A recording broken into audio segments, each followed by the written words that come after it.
स्वागत है साथियों हमारे इस YouTube चैनल संस्कार गुरुकुलम में। मैं हूं आपका दोस्त व होस्ट आनंद राज आनंद। आज हम आपसे बात करेंगे कि कैसे जो है किसी कोरोना के जो पेशेंट है उसको हम, अगर वो माइल्ड केस में है, उसको घर पे हम किस तरह से उसको ट्रीटमेंट दें, घर पे उसका कैसा रख रखाव रखें, घर में वैसे कैसे कौन सी सावधानी बरतनी चाहिए, कौन सी इक्विपमेंट की ज़रूरत है, आज हम उस पर बात करेंगे। वीडियो शुरू करने पहले से आपसे छोटा सा रिक्वेस्ट है कि हमारे इस वीडियो को आप ज़्यादा से ज़्यादा लोगों तक पहुंचाइए ताकि वो लाभान्वित हो सके और अपने एन मौकाम पे जब उसको ज़रूरत पड़े तो वो हमारे चीज़ जो हमारे अनुभव हैं उनको वो पालन करके जो अपने आप की ज़िंदगी को जो वह सुरक्षित कर सके और वह संरक्षित कर सके।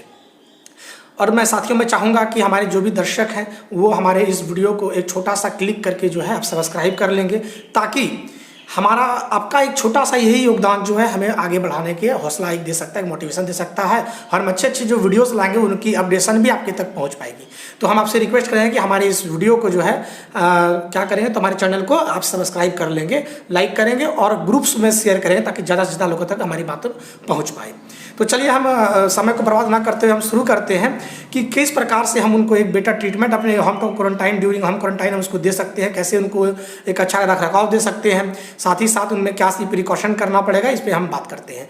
अगर बात करें तो बात नंबर 1 में आता है हमारा जा करके कि एक कोरोना पेशेंट अगर होम क्वारंटाइन है तो उनको जो है अपने उस रूम में ही सबसे पहले तो उनको आप एक रूम में जो है पैक कर दें और ज़रूरत चीज़ें जो होती है वो उनको वहाँ पहुँचा दें। और जहाँ तक होती है अगर उनसे कोई वर्क होता है, उनसे कोई काम होता है, वो कुछ सपोर्ट करना होता है तो उनके पास जब भी उनके अभिभावक गार्जियंस जो भी उनके देख रेख में हैं उनके पास जाएंगे तो मास्क पहन लेंगे और उनको भी मास्क पहनने के लिए बोलेंगे, है ना।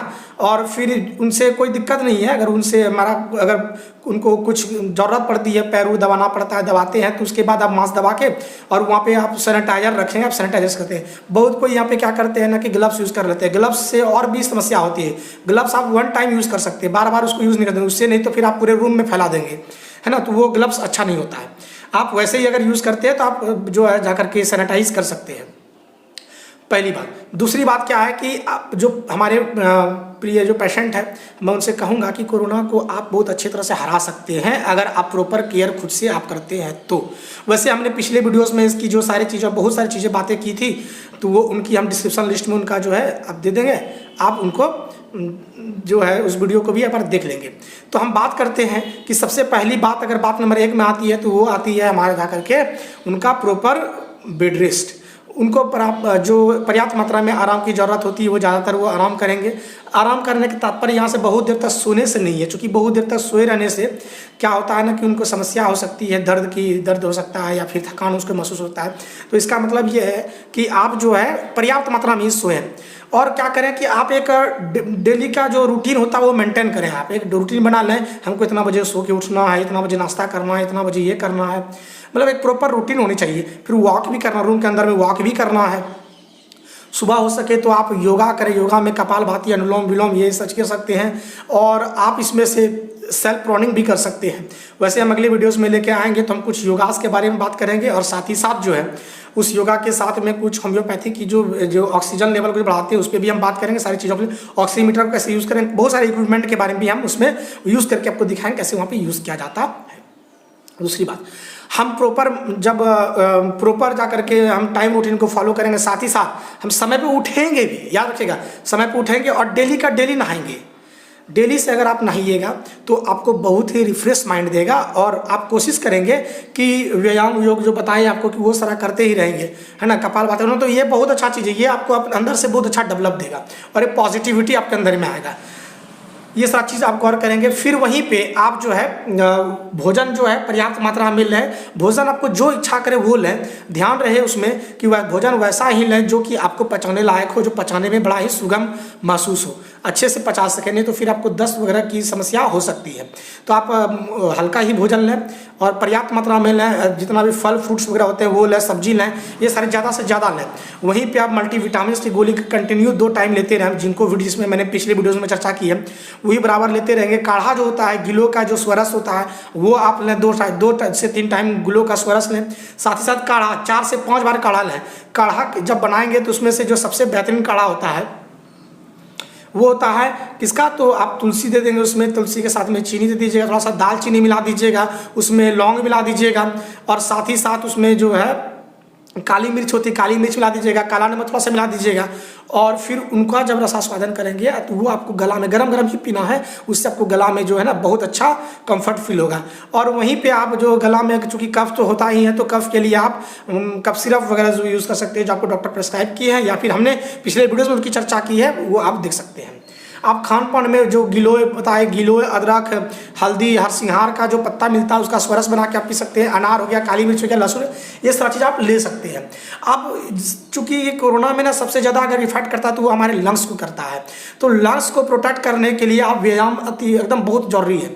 आप व्यायाम करें और ध्यान रहे कि जो आपका कफ सिरप है उसको प्रत्येक 4 घंटों में पिए, 4 बार कम से कम दिन में आप पिए। 4 या 12 से 16 मतलब रात 12 बजे तक में आप 4 बार कम से कम पिए। और इससे क्या होगा कि आपका जो गला है वो भी आपका ठीक ठाक रहेगा। साथ ही साथ एक एजिथ्रोमाइसिन जो टैबलेट आती है वो भी आप ले सकते हैं। वैसे इसकी चर्चा हमने प्रीवियस वीडियो में बड़े अच्छे ढंग से किया है, आप उसे एक बार देख लेंगे। वहीं साथियों, आप बराबर चूँकि गला का ये ज़्यादा समस्या आती है यहाँ पे, तो आप क्या करेंगे, गलगला करेंगे, है ना, गलगला करेंगे।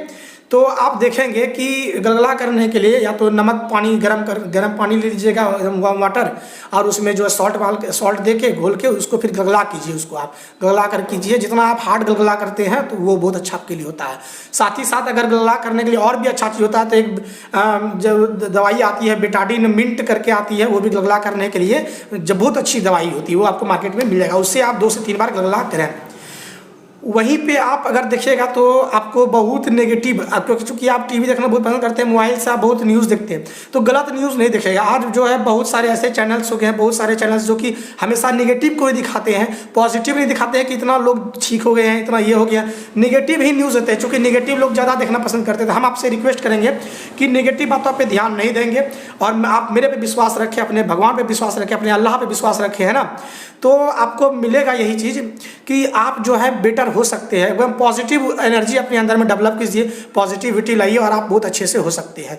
वहीं पे अगर आप घर पे हैं तो आपको कुछ इक्विपमेंट की ज़रूरत पड़ सकती है। आपको इक्विपमेंट के रूप में आप जो है पल्स ऑक्सीमीटर ले लेंगे, उनसे हम अगले वीडियोस में लेके आएंगे पल्स ऑक्सीमीटर कैसे यूज़ करते हैं। वहीं पे आप जो है थर्मोमीटर यूज़ करें रखेंगे, और अगर बीपी मशीन तो वो भी रख लेंगे। तो ये सारा चीज़ आप घर पे छोटा मोटा सा चीज़ रखिएगा, जिससे क्या होगा कि अगर देखेंगे कि आपकी अगर श्वसन प्रक्रिया में समस्या आ रही है तो फट से आप जो ऑक्सीजन लेवल को मेजर करेंगे आप ऑक्सीमीटर से। पल्स ऑक्सीमीटर 1200-1500 में मार्केट में अवेलेबल मिलती है, आप वो रखेंगे जो घर पे हम क्वारंटाइन है। अब वहाँ से नाप के देखेंगे, अगर 94, चूँकि 90 तक भी एक मात्रा बढ़िया से रहता है, 90 में कोई दिक्कत नहीं है, लेकिन कम से कम आपका 94 से अबव रहना चाहिए। अब जब 95 से अबव है तो आपको टेंशन लेने की कोई ज़रूरत नहीं है। नॉर्मली 98-99 लोगों में पाया जाता है, अगर 94 तक भी किन्हीं में पाई जाती है। तो आप अगर 94 से अगर कम हो रहा है तो आपके पास 2-3 घंटा का समय रहेगा, आप उसके लिए जो है प्रॉपर केयर कर सकते हैं। और प्रॉपर जगह 2 से 3 घंटा में आप कहीं कम से कम 200-300 किलोमीटर की दूरी भी तय करके आप कोई अच्छा हॉस्पिटल जा सकते हैं। आप जो है ऑक्सीजन के भी अब तक भी व्यवस्था कर सकते हैं। ये ऑक्सीमीटर ये आपको फ़ायदा देता है कि आपको पहले सूचित कर देता है। वहीं पे हमने पिछले वीडियोस में बताया था कि अगर आप ऑक्सीजन लेवल गिरने लगे तो आप उस समय क्या करें। तो एक तो प्रोनिंग जो होता है वो आप करेंगे, सेल्फ प्रोनिंग करेंगे, वो मैं बताऊंगा अगले वीडियोस पे, क्योंकि वीडियोस बड़ी हो जाती है आप देखते नहीं हैं, तो हम छोटा छोटा ही वीडियोस लेके हर एक पार्ट को लेके आएंगे। तो आप जो है यहाँ पे गिलोय का जो होता है स्वरस वो जरूर लेंगे, है ना। तो हमारे बात को फिर से एक बार ध्यान दीजिएगा कि सबसे पहले चूँकि इसका कोई भी आपके पास जो है मेडिसिन नहीं है कोरोना का, तो ये आपको सिर्फ और सिर्फ अपना इम्यूनिटी को बूस्ट करना होता है, अपने आप को बूस्ट कीजिए आप। तो कैसे करेंगे, तो आप मल्टीविटामिन्स लीजिए, ज़्यादा से ज़्यादा मल्टीविटामिन्स लीजिए। घर का जो सब्जी होता है एकदम हरी सब्जी होती है वो चीज़ लें, आप फल फ्रूट्स वगैरह लें, और एकदम पॉजिटिव रखें कि आप ठीक हो सकते हैं, आप में कोई समस्या नहीं है। आप सोचिए, एकदम सकारात्मक सोच लाइए, डेवलप कीजिए, और मोबाइल वगैरह से मैं सब चीज़ मैं देखिए। वहीं आप 4 से 5 लीटर पानी और गर्म पानी पीजिए। काढ़ा तो आप 3 से 4 बार काढ़ा ले सकते हैं। गिलोय तो जरूर लीजिएगा। सबसे बड़ा अगर दुनिया में कहा जाए कि सबसे अच्छा इम्यूनिटी बूस्टर कौन है, तो मैं तो कहता हूँ कि giloy is one of the best immunity booster in our natures, है ना। हमारी इस प्रकृति में बहुत अच्छा इम्यूनिटी बूस्टर हमारा गिलोय होता है। वहीं पे हरसिंहार, जिनको फीवर आती है, तब हरसिंहार एक पत्ता आती है वो आप यूज़ कर सकते हैं, और नहीं उसको शायद अमृता भी कहते हैं ना, वो आप यूज़ कर सकते हैं। वहीं पे आप देखेंगे कि आप कुछ ना कुछ मतलब कि 14-15 दिन तक आपको ज़्यादा से ज़्यादा समय ले सकता है या 20 दिन ले सकता है, लेकिन आप प्रॉपर आप ठीक ठाक हो सकते हैं।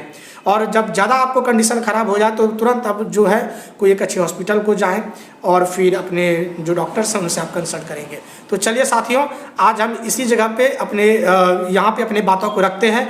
मिलते हैं हम लोग अगले एपिसोड पर, कुछ नए टॉपिक्स वहाँ पे हम यूज़ करें, हम आपको बताएंगे कैसे एक इक्विपमेंट को यूज़ किया जाना चाहिए, इस समय जो ज़रूरत जो इक्विपमेंट होती है उसको हम लोग कैसे यूज़ करेंगे, कैसे हम उससे जो है अपना रखाव रह सकते हैं, और बहुत सारी चीज़ों पे लेके हम आएंगे अगले वीडियोज़ में। बने रहेंगे हमारे साथ इसी तरीके से। जाने से पहले एक बार फिर से रिक्वेस्ट करेंगे, अगर हमारे चैनल को आप सब्सक्राइब नहीं किए हैं तो आप एक क्लिक जरूर करेंगे, ताकि उससे हम मोटिवेट होकर और भी अच्छी वीडियोस को ला सकते हैं। क्योंकि आपकी सोचिए कि आपकी एक क्लिक, कुछ जाता नहीं है आपका, लेकिन आपका एक क्लिक जो हमको शायद आगे बढ़ा सकता है। तो आप एक छोटा सा जो है सब्सक्राइब हमें दे दीजिएगा। अगर अच्छा लगे, टाइम है तो आप लाइक कर देंगे, कमेंट कर देंगे, नहीं तो कोई ठीक नहीं है, कोई दिक्कत नहीं है। आप हमारे वीडियो को अगर लगे कि आपने मानव कल्याण के लिए अगर हमारे वीडियोज़ आ सकता है तो हमारी वीडियो को आप शेयर भी जरूर करेंगे, ताकि अगर वैसे भाई बंधु जो कि ग्रसित है इन चीज़ों से, उनको समस्याएं आ रही, क्या करना चाहिए क्या नहीं करना चाहिए, हो सकता है कि मेरी बातों से उनके अंदर में एक सकारात्मक प्रभाव आ जाए, और मैं चाहूँगा कि आप हमारी वीडियो को शेयर जरूर करें। तो चलिए साथियों, यहीं पे हम अपने वीडियोस को रुकते हैं और फिर मिलेंगे हम लोग अगले एपिसोड पर। बने रहेंगे हमारे साथ इसी तरीके से। जय हिंद, जय भारत, जय गुरुदेव।